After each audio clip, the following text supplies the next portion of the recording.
నిజామాబాద్ జిల్లా నందిపేట మండలం కంఠం గ్రామంలో లక్కీ డ్రా ద్వారా సర్పంచ్ పదవిని దక్కించుకున్నాడు వ్యక్తి. మూడో విడత పంచాయతీ ఎన్నికల్లో కాంగ్రెస్ పార్టీ బలపరిచిన పెంటా ఇంద్రుడు, బీజేపీ బలపరిచిన అజగిరి సాయినాథ్ పోటీ పడ్డారు.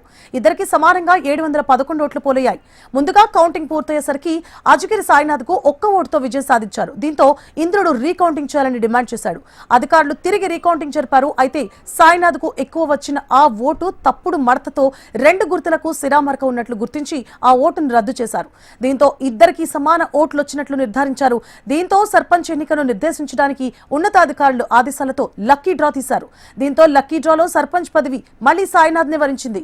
ఇక సాయినాథ్ ఇప్పుడు లక్కీ డ్రా సర్పంచ్ గా జిల్లాలో ఫేమస్ అయ్యాడు. నా పేరు అజగిరి సాయినాథ్, మాది కంఠం గ్రామము. నిన్న జరిగిన సర్పంచ్ ఎన్నికల్లో మేము విజయం సాధించడం జరిగింది. మా ఊరిలో 1800 పైచిలుగా ఎన్నికల ఓటర్ లిస్ట్ ఉంది.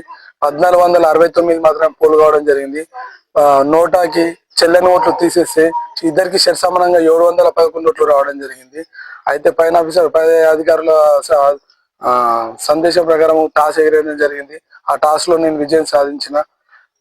ఈ రోజు అతను ఒక జిల్లా డిసిసి వైస్ ప్రెసిడెంట్ ఉన్నప్పటికీ, మార్కెట్ కమిటీ డైరెక్టర్ ఉన్నప్పటికీ ఆయన విచ్చలవిడిగా ప్రజల్ని మందుకు డబ్బులకు బానిసలు చేద్దామని చూసిండు. అయినా కానీ ప్రజలు దానికి తలవంచకుండా నాకు ఓటేసి నన్ను గెలిపించారు. ఈ రోజు నా పైన నమ్మకంతో ఓటేసిన కంఠం గ్రామ ప్రజలందరికీ పాదాభివందనాలు. వాళ్ళకి ఇచ్చిన హామీల ప్రకారం వాళ్ళకు మేనిఫెస్టో ఇచ్చిన విధంగా ఖచ్చితంగా వాళ్ళ సమస్యలు తీర్చడానికి నేను ముందుకు వచ్చిన, ఒక యువకుడిగా ముందుకు వచ్చిన, తీర్చిదిద్ది చూపిస్తానని